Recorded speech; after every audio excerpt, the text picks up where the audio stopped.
Russell Simmons expressed his astonishment at the quality of service in the lawsuits, questioning how those individuals managed to gain entry.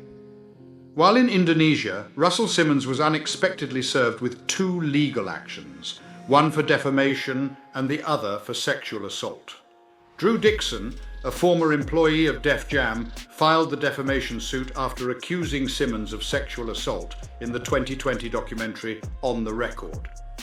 Additionally, a Jane Doe, who used to work at Simmons' label, filed a sexual assault lawsuit alleging that he raped her in 1997 and subjected her to ongoing harassment at work. The surprising turn of events took place when Daniel Ayub served Simmons at the Jidas Bali Health and Wellness Spa, leaving him in a state of shock. In a surprising turn of events, Russell Simmons has been unexpectedly served with legal documents in two separate lawsuits. Despite being located in Indonesia, a diligent process server managed to track him down to serve him in both a defamation case and a sexual assault lawsuit.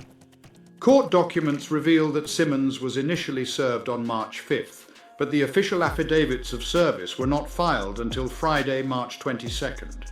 Interestingly, Daniel Ayub was the individual responsible for serving Simmons at the Jidas Bali Health and Wellness Spa, which did not sit well with the embattled mogul. Ayub further disclosed that Simmons promptly engaged in a phone conversation with someone who appeared to be his attorney. Expressing his surprise, Simmons described the situation, stating, "A South African gentleman just handed me an envelope, and he is accompanied by a large African-American man. Should I open the document now or wait until later?" How did these individuals manage to gain access to this establishment? In relation to the defamation lawsuit filed by Drew Dixon in New York Supreme Court, Ayub verified that he had delivered the legal documents to Simmons, specifying that it was from the state of New York.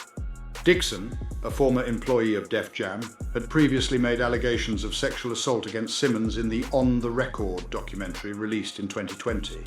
The lawsuit against Simmons is a result of remarks he made during an interview on the In Depth with Graham Bensinger podcast in December 2023.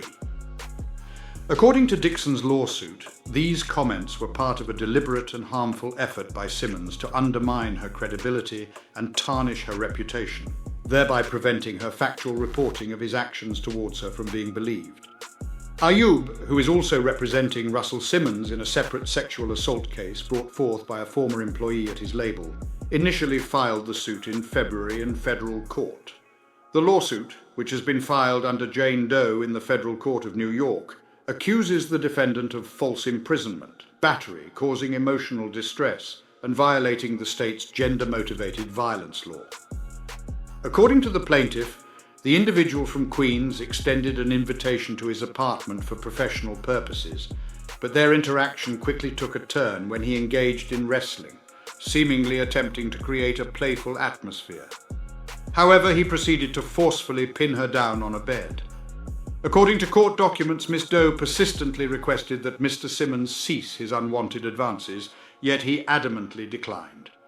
Consequently, Mr. Simmons proceeded to commit the act of rape. Despite being advised by others to cease his actions, the hip-hop entrepreneur purportedly persisted in harassing his employee within the professional setting, ultimately compelling her to tender her resignation in 1997.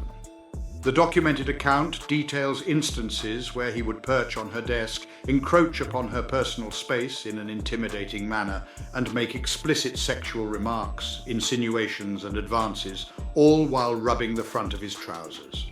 Additionally, it is stated that Mr. Simmons would trail Miss Doe to the exit or obstruct her path, deliberately impeding her from opening the door anew. According to the plaintiff's attorney, Kenya K. Davis, our client was subjected to sexual assault and harassment by her boss, Russell Simmons, as she pursued her professional goals as an executive at Def Jam, as outlined in the complaint. Jane Doe took great pride in her role in the thriving world of hip-hop music.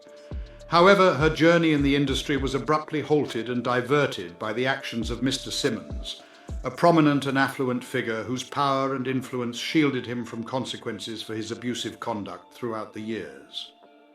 Despite the adversity she faced, Jane Doe managed to rebuild her life and establish herself as a prosperous writer and producer in the entertainment field. Her harrowing encounters with Simmons serve as a haunting reminder of the countless other women who have fallen victim to his predatory behavior over the course of several decades. To support our channel's growth and ensure broader awareness, kindly hit the like and subscribe buttons. This will help us reach more individuals and disseminate valuable information. Thank you in advance.